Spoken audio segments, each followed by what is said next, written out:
TikToker Spencewa is lashing out at viewers and fans after he cheered on a hurricane hitting red states. My video calling him out for his really gross take did get nearly 700,000 views, so I might be one of the people he's responding to here. Let's take a look at his follow-up. Over the past few days, I've had several people DM me and make videos about me, calling me immoral for talking about how Hurricane Raphael was going to touch down in a lot of red states. Well, no, you didn't just talk about it touching down in red states. You took glee in the fact that Republican states were about to get hit with a hurricane. We can wind back the tape and see what you said. Looks like there's a hurricane coming your way. And I hate to say it, but it looks like Hurricane Raphael is going to be touching down in a lot of red states. If this isn't a divine sign from the Lord himself, I don't know what is. So yeah, people had a problem with that. Just to clarify, not once did I say, I hope everyone in those states die and perish. In fact, after talking about the hurricane, I said that I hoped anyone in those areas was safe and healthy. You went on a long rant about how LOL, Republicans are about to get wiped out by a hurricane, and at the end you were like, oh yeah, and stay safe.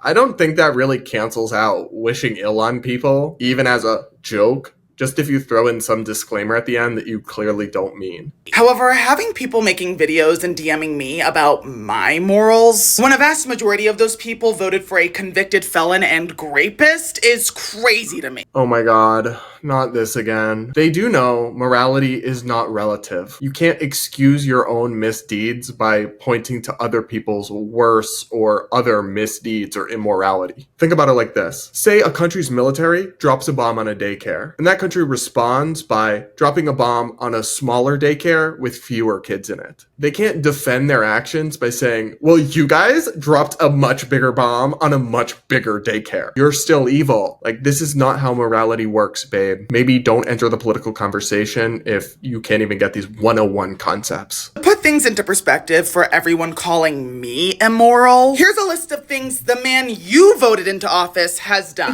Okay, even if we're going to assume everything he's about to say is true, which it isn't, by the way, that's still not a defense of you. 2015, Trump made headlines with his statement calling Mexican immigrants rapists and criminals, while claiming some, I assume, are good people. Fact check, false. Trump made those comments about illegal immigrants who were crossing the border from Mexico, not Mexican immigrants, which would refer to lawful people who immigrated from Mexico to the United States. Conflating those two groups of people is inaccurate and totally misconstrues his statement. Not that his statement was really very great in the first place. It was inartful, to say the least. But yeah, some of the illegal immigrants coming across the border are those things, and some are good people. I would never say it the way Trump did, but Spencer clearly just distorted his words. Back in 2019, during an immigration meeting, Trump called Haiti, El Salvador, and African nations shithole countries, which caused international outrage and accusations of racial bias.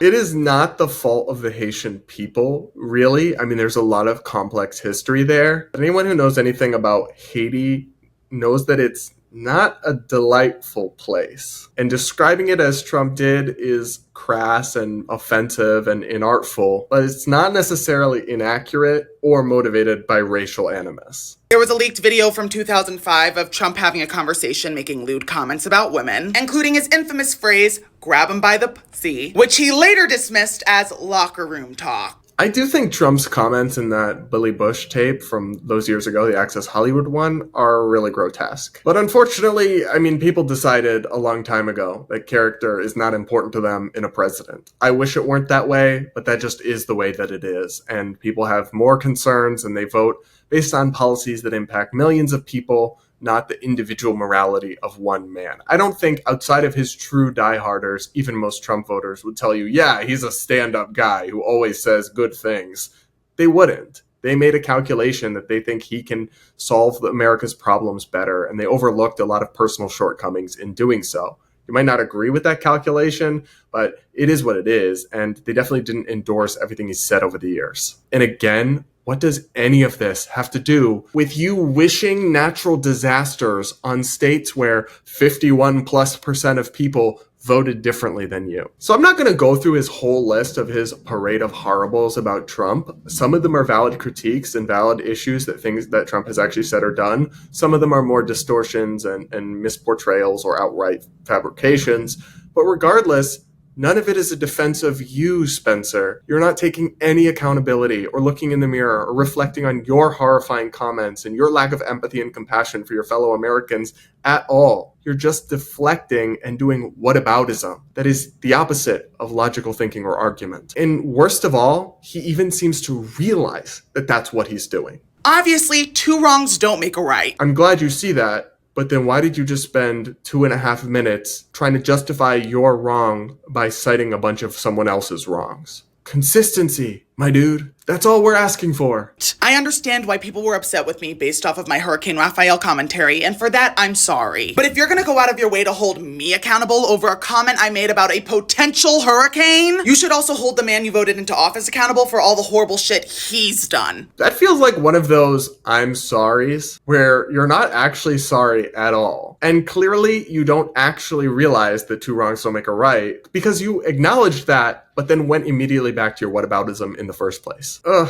I don't know. Are these people toxic to begin with, or does TikTok break their brains? That's really all I have to say about this one from Spencois and his fake apology, sort of. I wanted to bring you guys that update on the discourse over his comments and my coverage of that apparently got under his skin a little bit. So you guys can let me know what you think in the comments below, and don't forget to hit that like button while you're at it.